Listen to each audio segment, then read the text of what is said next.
Ladies and gentlemen, I'm sure you've heard of Marvel Rivals, but if you haven't, it's the new game that everyone has been playing. It's a free-to-play Marvel game with a wide selection of characters. All of them are very enjoyable to play, and since this game has just been released, there's a lot of room for more characters to be added in the near future. To give some context about Marvel Rivals, for those who haven't heard it for some reason, this game is a 6v6 fighter game between two teams, and in each team, there's a wider range of characters to choose from, each with unique abilities and specialties. The game consists of three main roles. We have vanguards, heroes who basically have a large health supply, or defense, or what you call tanks. Duelists, those are the heroes who can do a lot of damage and hits hard for you, or we call them DPS. And then we have strategist heroes, basically who I consider the backbone of the team. Without them and their heals and their ways to buff and support you, and to protect you, it would be very difficult to survive a match. But the big question is, what makes Marvel Rivals such a fun game?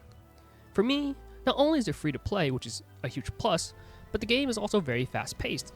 For example, an average Marvel Rivals game could take around between 10 to 15 minutes if you play quick match, and then sometimes even if you play competitive, it could last around 10 to 15 as well. I mean, if you go to the distance, it could probably take a little bit over 15, but nothing too long. Now, especially if you compare that to a game like League of Legends, for example, where one match can take 25 to 34 minutes to finish, which makes sense because at the beginning you have to set up, buy your materials and all that. So it's going to take a long time to finish just one match of League of Legends. But what makes it also fun is that I feel like every character has their own unique abilities and skill sets. Everyone is relatively good in their own way. Some characters are considered broken in the game, like for example Jeff the Land Shark, Scarlet Witch, and Iron Fist. But every character can feel broken if used correctly. Like take for example, Iron Fist is a broken character, but for me, I can never use Iron Fist as main. I'm not a very good main with him. So in theory, any characters that you play in Marvel Rivals, if you play them for a long time and use them properly, you can honestly be incredible. For example, one of the easiest characters I think you can play with to begin if you start off the game is Jeff the Land Shark.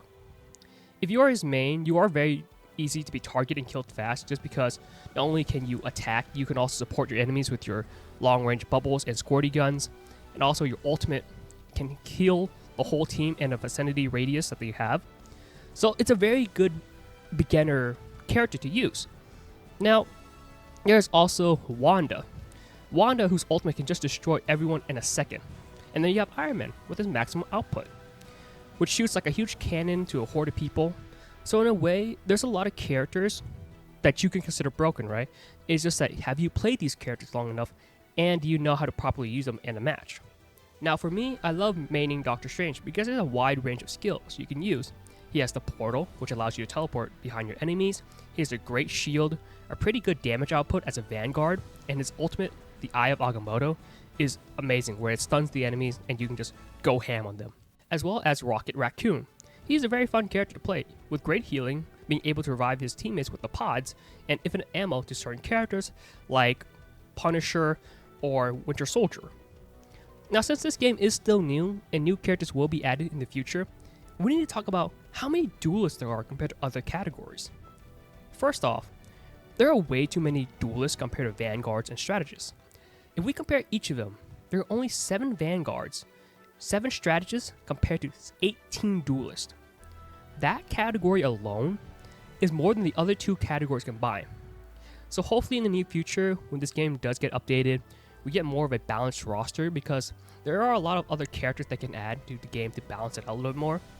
Now, this is very much a stretch of characters they could add, but I would love to see Professor X, maybe Thanos come in, or Ultron, or just have other characters from the Marvel Universe be added. I mean, they could also add existing characters just with new upgrades and abilities. For example, we have Thor this time. He can hold the Stormbreaker or Captain America, the Hammer, or Iron Man with nanotech shield. So there are many possibilities down the road that they can do for this game. But with just not adding new characters, but also adding new maps, new game modes, just in order to keep the game fresh. Now we know we recently just had 2 new characters added to the game. We had Mr. Fantastic and Invisible Woman being added to the game, and it's safe to say that creators do plan to add new characters slowly down the road, but probably not as fast as people think they are. And that's a good thing. Adding new characters keep the game fresh, and hopefully the characters added is not always going to be into DPS route, right? We get more vanguards and more healers, because like everybody knows, we don't have enough of those. I hope Marvel Rivals in the near future gives better healers, because as it stands right now, the duelists, like their DPS output is a lot, and I think it just overpowers every healer. Obviously I know, like, well, you're only saying that because you rush in and you get bombarded by people. I mean, how do you expect to get healed if you get bombarded in? Lead War Jenkins and that shit, you're gonna get destroyed. But what I mean by better healer, even with you having the probably one of the best accuracies, I can think what Cloak and Dagger is a really good accuracy. It's literally like auto aim healing. The DPS, and even some of the tanks just do way more damage output than how much you can heal. And normally in a team match nowadays that I found, they would run 2 to 3 healers to heal us, but even then it still does a crazy amount of damage over the healing. Everybody gets mad that, hey, I don't have enough heals, even though like at the end of the game somebody would be having 25k heal. There's way too many duelists and not enough healers or tanks, and that honestly doesn't make it fun. I do think that especially in the near future, when you go to a game like competitive, you will be averaging around probably 25k heals, maybe 30k, but at the same time it's like really slow healing, and I don't think like it's fast enough, especially when you take it to a game like competitive mode. So I do hope that in some way, somehow, Marvel Rivals get better healers, or at least some way buff the healers that we have like concurrently. I'm just going in comparison to DPS. Like there's way too much DPS compared to the healers. In my eyes, when I play ranked, even quick matches, I just feel like we have way too many DPS, and like the healers that we have right now, it just doesn't do enough healing. And then, especially with having what 6 characters, I feel like it just doesn't feel like enough. But I do think that hopefully in the near future we get better healers, or some way that they can balance it, because for me, I just don't think that the healers right now is not getting as much love as they should have, especially when you already have like 18 duelists compared to everybody else in the categories, which is, I think in my opinion, really ridiculous. One thing I do dislike about the game is the competitive mode, where you rank up from bronze, silver to 1 above all as the last rank. Now the problem for me is that it takes way too long to rank up. You barely get any points when you win, but when you lose, you do lose a lot of points. I think more than you gain sometimes.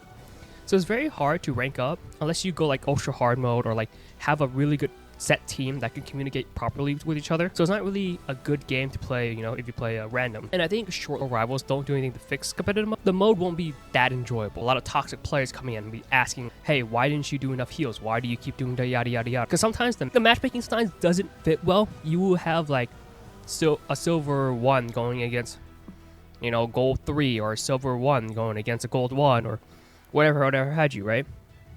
So, and it's not like that's a bad thing, right? Some people can do that, but when one team in matchmaking dominates the other team, that's just bad matchmaking, and it doesn't make the game very fun. So I hope in the near future Marvels do something to fix that route, because having a match like that where one side completely dominates one of the other is not really going to be a fun match, and it just leads to toxic players. But overall, guys, I hope you enjoyed this video. Marvel Rivals has been a very fun game to play, and I enjoyed a lot of it, especially for a free-to-play game. It is very fun, very fast-paced. It's very easy to pick up the game and try new characters out, and I can't wait for future updates for this game. There are things that they can add in order to keep the game fresh, not just with new characters, but new maps, new game modes, probably new abilities with existing characters. So there are many things I can do to keep the game fresh and to keep players retained. But with that, guys, if you enjoyed this video, please hit that like button and subscribe button. I'll see you guys later. Take care.